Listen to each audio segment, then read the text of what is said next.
awesome. No, I'm sorry. I don't think that's the way. And here's the reason I don't, for two reasons. Number one, Jesus didn't say so. Jesus reports the creation of male and female at the beginning. All right, he says this. Some Pharisees came to him and to test him, and they asked, is it lawful for a man to divorce his wife for any and every reason? And Jesus says, haven't you read? He replied, that at the beginning. When? Not the second beginning, not after millions and billions of years, but at the beginning, the Creator made them male and female. Same verse. But from the beginning of creation, God made them male and female. Who's the them? Adam and Eve. Not Piltdown Adam, Piltdown Eve. Not Lucy Adam, Lucy Eve. It was Adam and Eve in the garden. He made them male and female. If you are creative evolutionists, you need to do some more thinking, and you also need to look at that DVD that I've given you, because it'll challenge your heart. And there are 7, and if you want the next 6, I will provide them for you for free. You just need to tell me. But anyway, I'm going to not tell you my email address because that might actually happen. All right, evolution. Evolution, and even more pointedly, theistic evolution is heresy. It's actually heresy. What does that mean? That means something that goes against a great doctrine of the Bible. What is that great doctrine? Well, it's here in Romans. Wherefore, as by one man, which man? Adam, sin entered into the world, and what came as a result of sin? Death. Death. Wait a minute. See, the theistic evolutionist, you have to have death, and then a new semi-linky species comes up. By the way, they have never found a link. Do you realize that? We talked about the missing link. We're not looking for the link for our species alone, man. We're looking for a link for any species that has ever existed on Earth. They do not have links. There is absolutely zero evidence for evolution. Macroevolution is what I'm talking about. Yeah, bacteria's change and they fight off this. And that's not the evolution that I'm talking about. I'm talking about one species changing into another species. Never happened. I stand before the Lord. Prove it to me that evolution never happened. They've never found it. They put together a jaw here and a knee bone here, and they found out that all of those things were fraud. They got a knee bone of a chimpanzee and the skull cap of an ape, and then 200 yards away they find a tooth of a pig. They put it together. We got Piltdown Man. You read about it. It's fraudulent, and yet it's taught in our schools. We pay tax dollars to have the government teach our kids a lie, and there is a reason for it, because evolution is a dangerous theory. It is the theory that allowed Stalin to kill 20 million. It's the theory that allowed Pol Pot to kill 10 million. It's the theory that allowed Hitler to kill the Jews, and it is the theory that is going to allow Antichrist to kill anybody that doesn't agree with his enlightened ideas after we have been raptured. Praise the Lord. I hope that's the case. The day of creation themselves are prophetic, and this is what I want to get into today. The days of creation are prophetic. And let's just do the easy one first, and that's the 7th day of creation. What happened on the 7th day of creation? Lord rested. God rested. In the 7th millennium, which is yet to come, what is going to happen? What is the feast that is associated with that? The wedding feast? No, not the wedding feast. Well, maybe kind of that. But it's the Feast of Tabernacles. Oh. It's the feast when we're with God. It's a feast of rest. We're waiting for rest. Do you realize there is a Sabbath rest for the children of God? Ever heard that verse before? It's in Hebrews chapter 4. We'll get to it in a second. So what I want to talk about today is show you that the days of creation are related to the 7 millennia that I believe have existed from the time of Adam until where we are today. By the way, if I ask you this question, you should have this right off the top of your head. How many years ago was the flood? From a biblical standpoint, from all the people that you know, they were given this age, how old they were, we know how old the kids were, how long ago was the flood? A little over 4,000. You were in Barnabas group? Yes. All right, very good. 4,350 years. And when you count from Adam, the genealogies of Adam's issue, about how many years is that? 1,650. Do quick in your mind. 1,650 plus 4,350. And you get to... We are right now at about 6,000 years of biblical history, folks. Now think of that, because what happens when this one starts? We just identified this one as the time when Christ comes back. When Satan's head gets crushed and he comes back to reign, we got a 1,000-year reign here from Revelation chapter 20. And so I want to show you how the days of creation, we just talked about day 1 or day 7, the day of rest.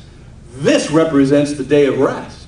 All right, well, okay, let's do another one. Let's do another one, all right? Let's try this. Oh, by the way, here's that verse. And God rested on the seventh day from all of his works, and again in the passage, they shall not enter my rest. Now, there's a lot of ways you can take enter my rest. Of course, when you become a Christian, you realize you're not working for your salvation anymore. You're working out your salvation. It's a big difference. I love that thing that Pastor Gene did when he put the difference between all the other religions and Christianity. All the other religions are do. Christianity, done. Done. We do not work for our salvation. We don't do for our salvation. We do because of our salvation. We work out our salvation. We don't work to get it, all right? But they shall not enter my rest. When is the rest? This is the rest I want. I am looking forward to the kingdom. When Christ comes back, I get a glorified body. We're going to be on this earth. It's going to be an incredible time. And that's the rest that we are waiting for right there. There remains, therefore, a Sabbath rest for the people of God. A Sabbath rest, the seventh millennium. All right? So that's the seventh. I wanted to show you that one because it gets easier when we start going to the beginning. I already did that, I already did that, I already did that. We're right there. Okay, where do we sit right now? Oh, by the way, if this is the Sabbath rest, where do we sit right now in world history of the 6,000 years? 6 millennium. Right here. We are right before it. Because we're not ready to enter that seventh millennium. You got to be, what do you need to be in order to enter that if you're a believer? Rapture. Got to be raptured or resurrected if you're dead.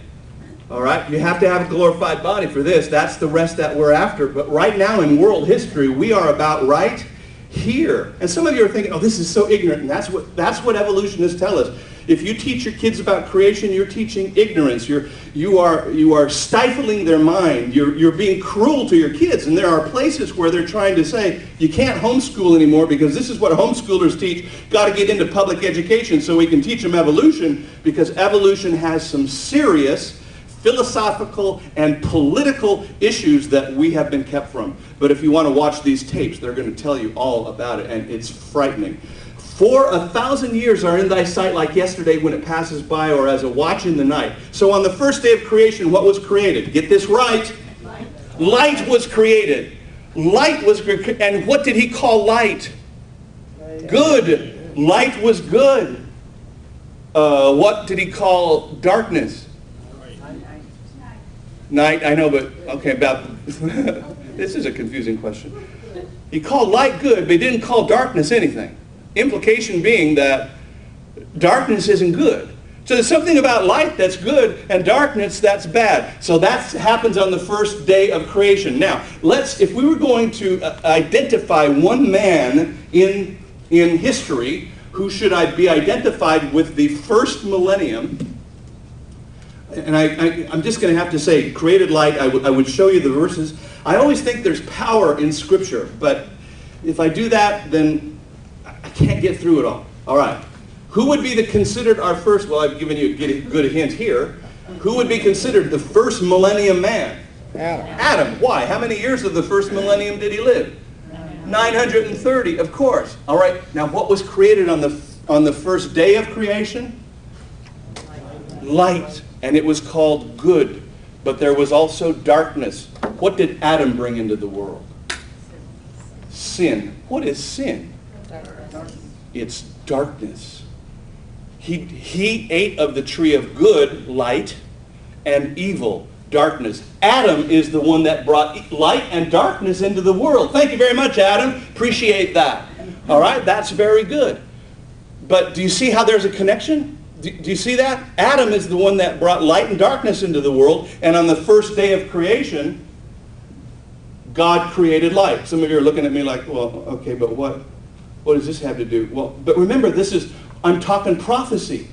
The whole prophecy for the 6 millenniums is given here in the days of creation. We already talked about the last one. There's a day of rest on the 7th day of creation. Is that prophetic for the 7th millennium? Yes or no? Yes. It is. Well, some of you said yes. I think it is. That's what I'm trying to get you to agree. But I'm going to show you all the way we go through here, there are certain people that are associated with these days, and they correspond with the 1,000 years that they're a part of. Are you ready? How many of you have never heard this before? Never heard this before. All right, good. There's a lot of you. How many of you are in Barnabas group? Yeah, I warned you about that, so you raise your hand. All right. All right. Well, let's talk about the second